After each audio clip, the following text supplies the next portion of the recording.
Hello students, मैं रोशन कुमार। और आज मैं फिर से एक नया लेक्चर लेकर आ चुका हूं।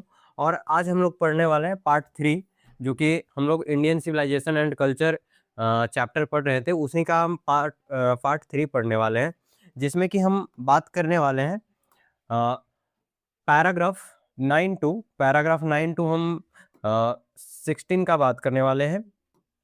तो यहाँ पे देख सकते हैं, हम लाइन बाय लाइन एक्सप्लेनेशन करने वाले हैं हर एक पैराग्राफ को। तो चलते हैं, स्टार्ट करते हैं अपने 9th पैराग्राफ के साथ। और अगर आप इस लेक्चर में नए हैं तो आप पिछले लेक्चर को देख सकते हैं, जिसमें कि 8th पैराग्राफ तक पढ़ाया गया है। तो शुरू करते हैं यहाँ से। देखिए, यहाँ पे महात्मा गांधी जो है, इनके जो राइटर हैं, Indian civilisation and culture chapter के जो राइटर हुए महात्मा गांधी, इन्होंने 9th पैराग्राफ में क्या लिखा है कि the Indian civilisation as described by me has been so described by its votarage। यहाँ पे एक मीनिंग समझिएगा कि वोटरेज कहने का मतलब क्या होता है। तो वोटरेज कहने का मतलब होता है कि जो किसी के मत में होते हैं, यानी कि किसी के साथ होते हैं, उसको बोला जाता है वोटरेज। यानी कि जिसको हम बोल सकते हैं किसी से सहमत होना। ठीक है, तो यहाँ पे बताते हैं यहाँ पे कि द इंडियन सिविलाइजेशन, यानी कि इंडियन सिविलाइजेशन जो है डिस्क्राइब्ड बाय मी, यानी कि मेरे द्वारा जो डिस्क्राइब किया गया है वही डिस्क्राइब, यानी कि उसी तरह से डिस्क्रिप्शन जो भी है, व्याख्या जो है, और भी अलग लेखक के द्वारा, और भी अलग अलग राइटर्स के द्वारा, और भी वोटरेज के द्वारा किया गया है। In no part of the world and under no civilisation have all men attend perfection.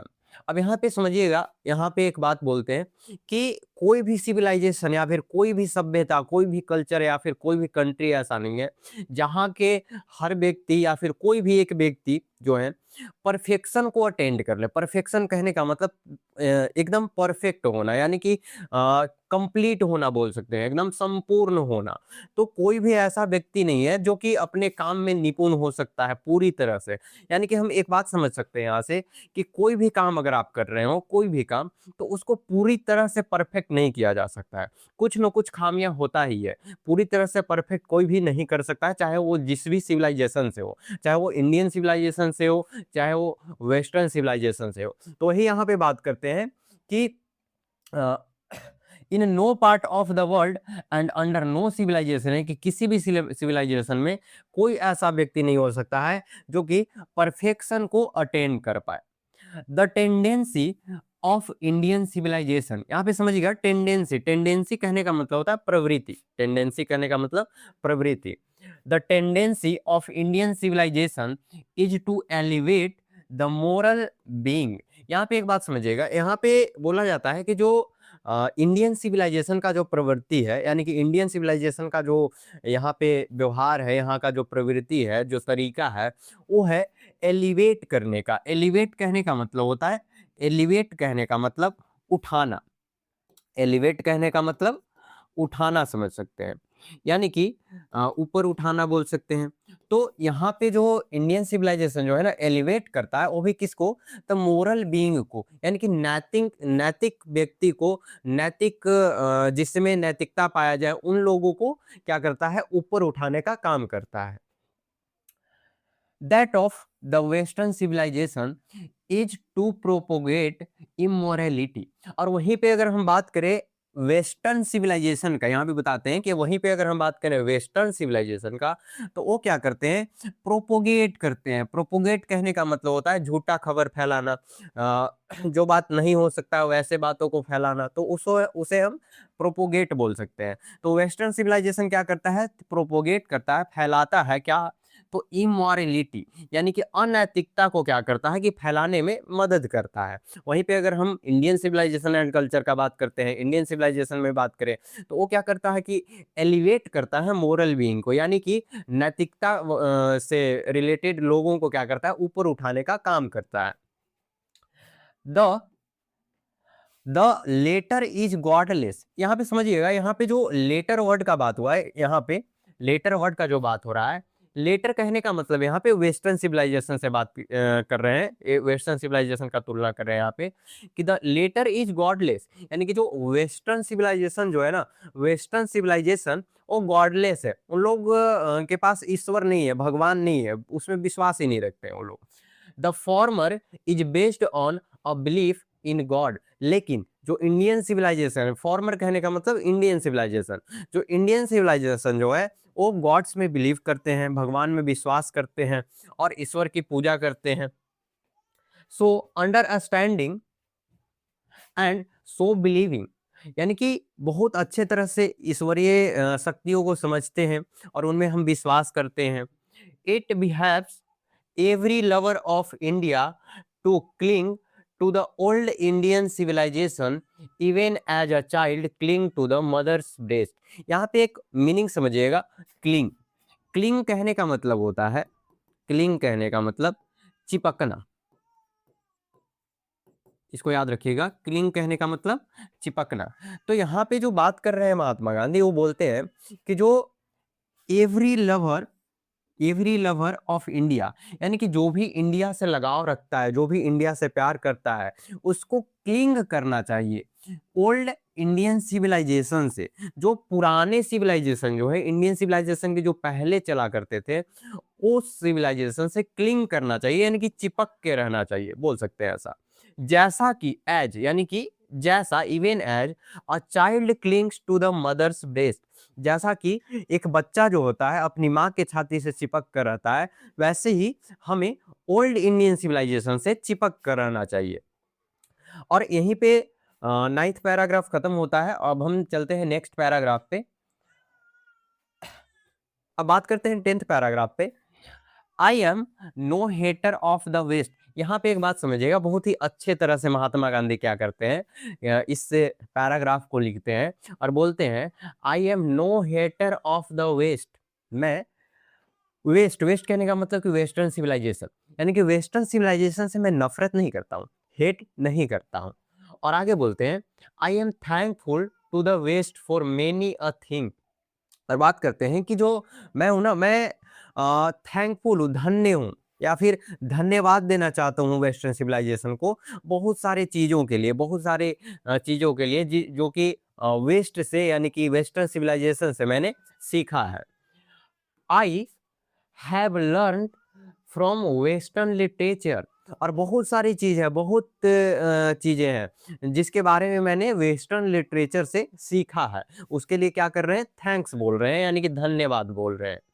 But I am thankful to modern civilisation for teaching me that if want यहाँ पे थोड़ा सा समझिएगा पहले।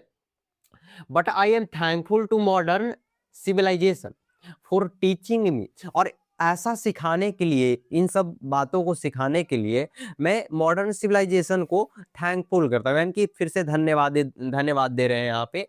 क्यों, अब वहां पे समझिएगा कि क्यों ये थैंक्स बोलना चाहते हैं। If I want India to rise to its fullest height, यानी कि अगर अगर मैं चाहता हूं कि इंडिया जो है, भारत जो है, अपने फुलेस्ट हाइट तक ग्रोथ करे, बढ़े, आगे विकसित हो, तो उसके लिए क्या बोलते हैं कि must tell my countryman frankly that, यानी कि मुझे ऐसा बताना चाहिए, बोलना चाहिए अपने कंट्री मैन के को, यानी कि अपने देशवासियों को बोलना चाहिए ऐसा, बहुत फ्रैंकली, बहुत अच्छे तरीके से बात करना चाहिए, उन्हें बताना चाहिए।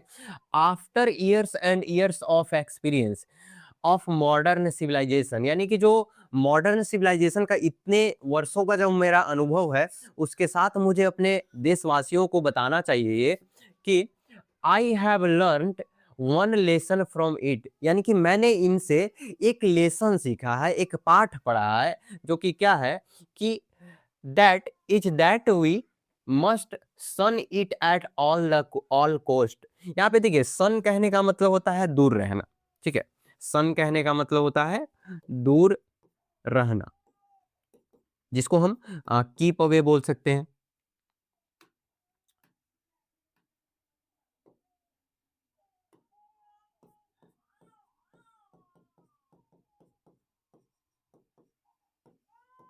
कीप भी बोला जा सकता है सन को। तो यहाँ पे महात्मा गांधी बताते हैं कि मैंने यही सीखा है कि मुझे या फिर हम लोग को अपने देश को फुलेस्ट हाइट तक अगर लेकर जाना है तो हमें क्या होना चाहिए कि मॉडर्न सिविलाइजेशन या फिर वेस्टर्न सिविलाइजेशन से क्या होना चाहिए, तो हमें दूर रहना चाहिए। यहाँ पे एक बात समझिएगा, यहाँ पे तो पहले बोलते हैं कि यहाँ पे हेटर नहीं है, ठीक है, वेस्टर्न सिविलाइजेशन के हेटर नहीं है, नफरत नहीं करते हैं उनसे, और लास्ट में यहाँ पे समझिएगा कि उनसे दूर रहने का सलाह दे रहे हैं यहाँ पे कि अगर इंडियन सिविलाइजेशन को ग्रोथ करना है तो हमें क्या होना करना होगा कि वेस्टर्न सिविलाइजेशन या मॉडर्न सिविलाइजेशन से हमें दूर रहना होगा।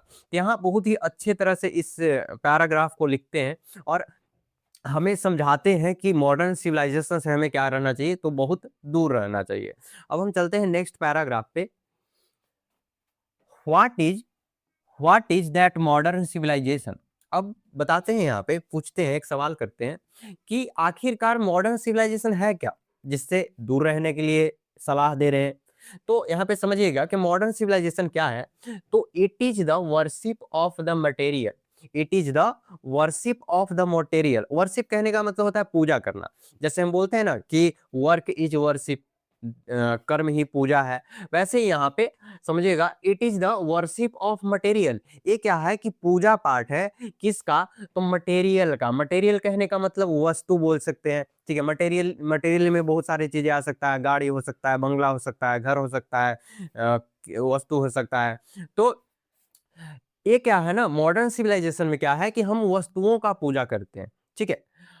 और it is the worship of the brute in us. देखिए, ब्रूट कहने का मतलब होता है जानवर, ठीक है। जो हमारे अंदर का जो जानवर है, प्रवृत्ति है, जानवर का प्रवृत्ति है, उसको उसका बात कर रहे हैं यहाँ पे कि जो हमारे अंदर का जो हैवानियत है, हमारे अंदर का जो जानवर का प्रवृत्ति है, उसका पूजा करना होता है मॉडर्न सिविलाइजेशन में। यानी कि मॉडर्न सिविलाइजेशन कहने का मतलब है कि वस्तुओं का पूजा करना, ठीक है, भौतिकवाद में रहना और अपने अंदर के जानवर को, जानवर जैसे प्रवृत्ति को आगे बढ़ाना, बढ़ावा देना, पूजा करना, ऐसा बोल सकते हैं। It is unadulterated materialism. अब ध्यान दीजिएगा, यहाँ पे अनएडल्टरेटेड कहने का मतलब होता है बिना बदले बोल सकते हैं ऐसा, ठीक है, या फिर बिना ध्यान दिए, या फिर बिना छने बोल सकते हैं कि बिना कोई भी दिखावा किए क्या है, ये सीधा सीधा मटेरियलिज्म है, भौतिकवाद है। And modern civilization is nothing if it does not think at every step of the triumph of material civilization। और यहाँ पे बताते हैं कि जो मॉडर्न सिविलाइजेशन है, मॉडर्न सिविलाइजेशन कुछ नहीं है अगर ये मटेरियल के बारे में अगर ना सोचे, यानी कि वस्तु के बारे में अगर बात ना हो, तो मॉडर्न सिविलाइजेशन फिर कुछ है ही नहीं, ठीक है। अब नेक्स्ट पैराग्राफ पे चलते हैं। यहाँ बताते हैं इट इज परहैप्स अननेसेसरी। अब ध्यान दीजिएगा कि परहैप्स कहने का मतलब पहले समझ लीजिएगा, परहैप्स कहने का मतलब होता है शायद, शायद। It is perhaps unnecessary. यहाँ बताते हैं कि ये जो मैं ऐसे मॉडर्न सिविलाइजेशन के बारे में बता रहा हूँ, जो पिछले पैराग्राफ में हम लोग पढ़े उसके बारे में बताते हैं कि ये शायद अननेसेसरी है, ठीक है, यानी कि अनावश्यक है, ये कोई जरूरी नहीं होगा ऐसे हमें कंपैरिजन करने का।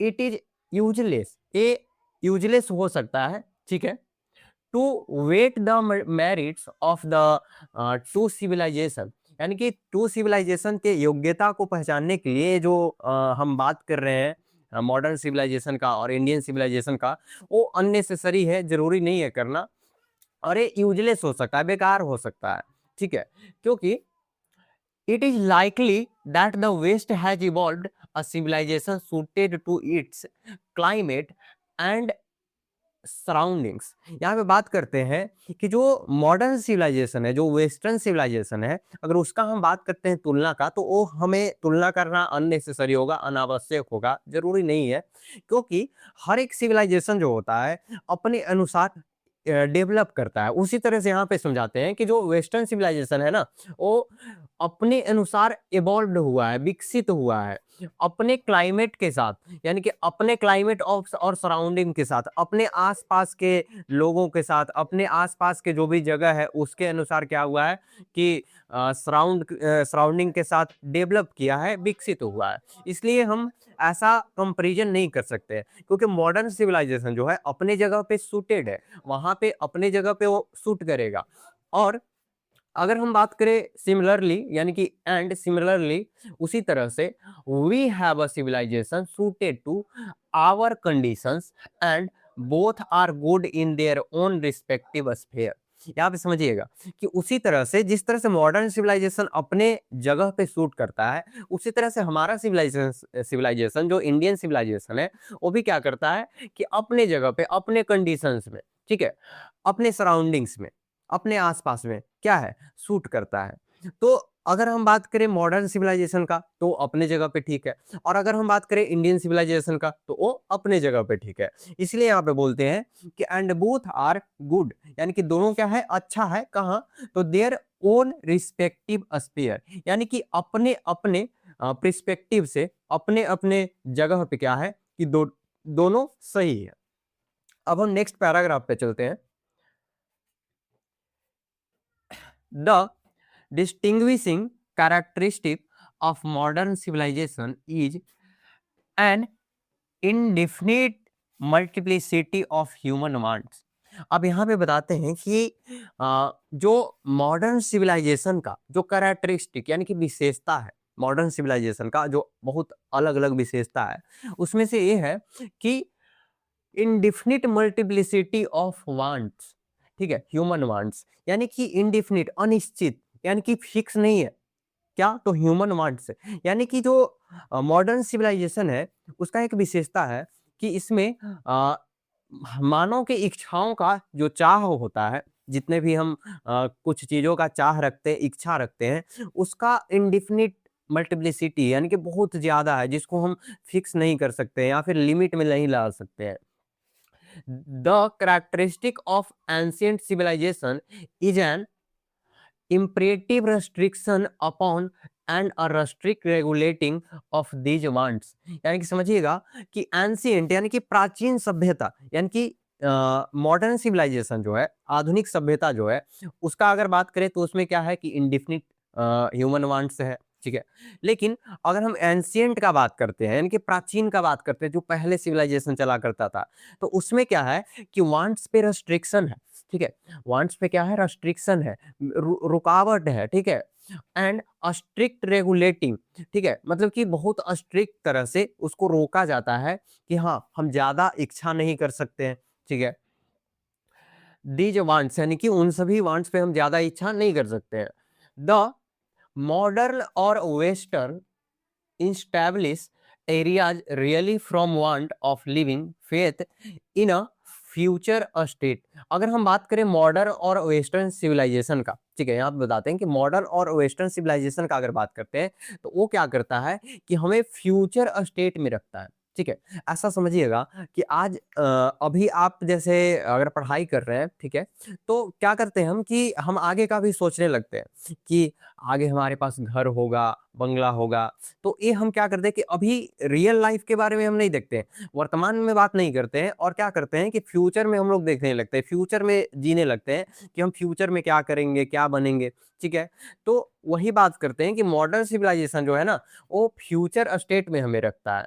And therefore also a divinity, और हमें क्या करता है कि बहुत सारे अलग अलग, जैसे बात कर सकते हैं कि चाह हमें इच्छाओं में रखते हैं कि हम क्या क्या कर सकते हैं फ्यूचर में, फ्यूचर स्टेट में, ठीक है।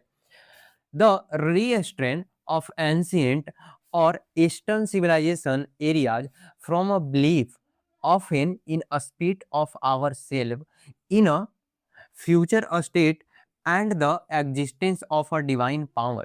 यहाँ पे समझिएगा, यहाँ पे बात करते हैं कि जो हमारा मॉडर्न सॉरी ईस्टर्न सिविलाइजेशन जो है, हमारा पूर्वी सभ्यता जो है, और उसी को हम बोल सकते हैं एंशिएंट सिविलाइजेशन। तो जो ये जो है ना, ये भी वैसे फ्यूचर स्टेट में बात करता है, लेकिन उन सब बातों पे नहीं जिसपे कि मॉडर्न सिविलाइजेशन बात करता है। जैसे मॉडर्न सिविलाइजेशन क्या करता है कि वो हमें फ्यूचर स्टेट में तो रखता है, लेकिन वहां पे भौतिकवाद होता है, यानी कि मटेरियलिज्म होता है।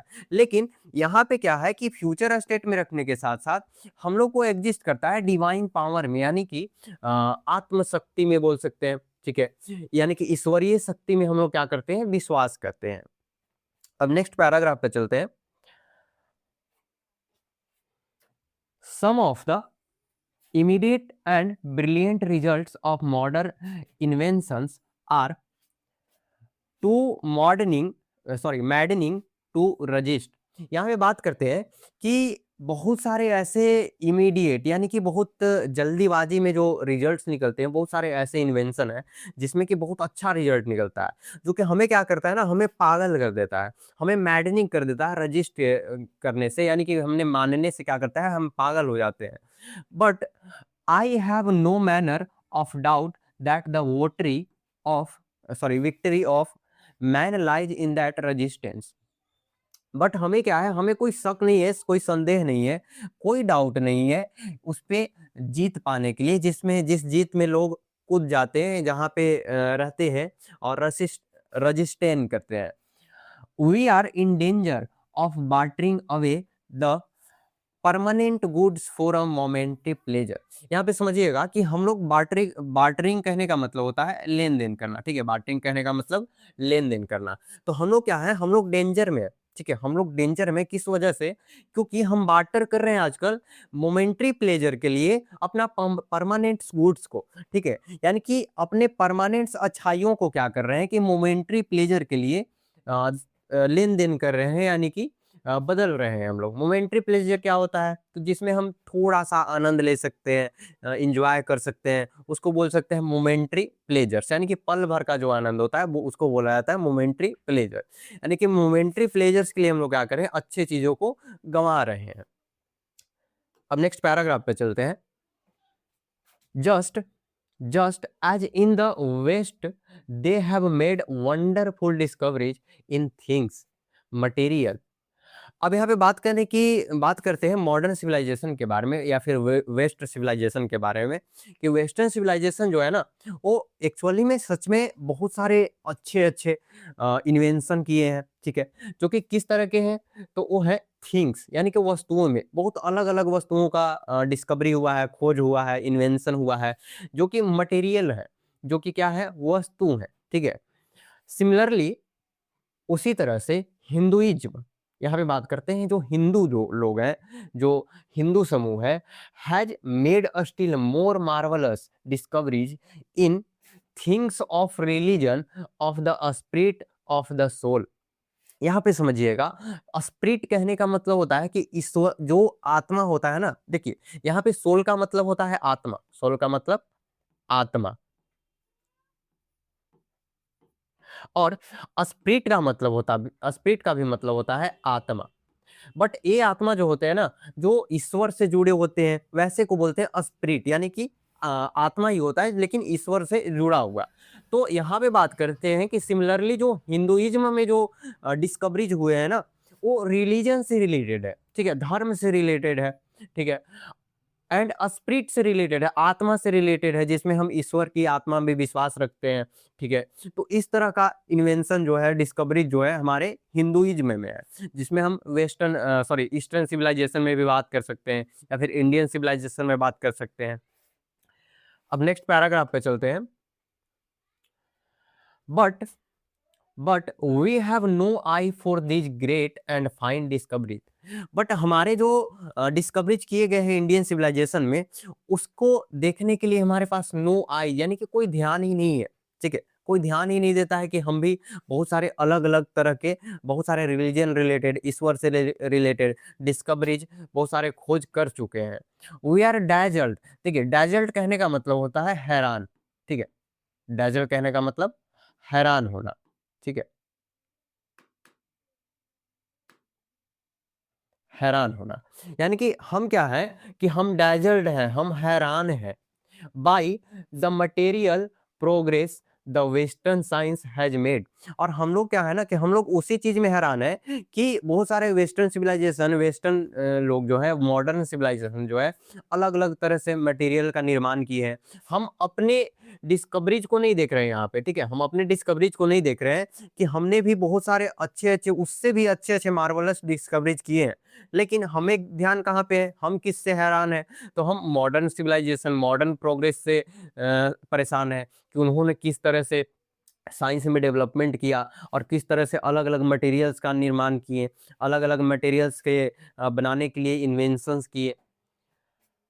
I am note I am not enamored of that progress.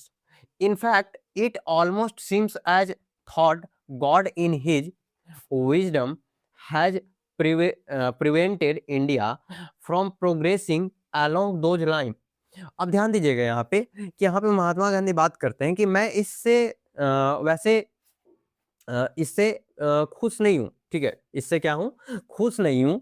In fact almost seems as though God, यानी कि जो हमारे ईश्वर है ना, यहाँ पे बात करते हैं कि हमारे ईश्वर ही चाहते हैं ऐसा कि हम मटेरियलिज्म में आगे नहीं बढ़े, ठीक है, हम मटेरियलिज्म में आगे नहीं बढ़े और हम किसी एक लिमिट, सीमा तक रह जाए, so that it might fulfill its a special mission of resisting the onrush of materialism.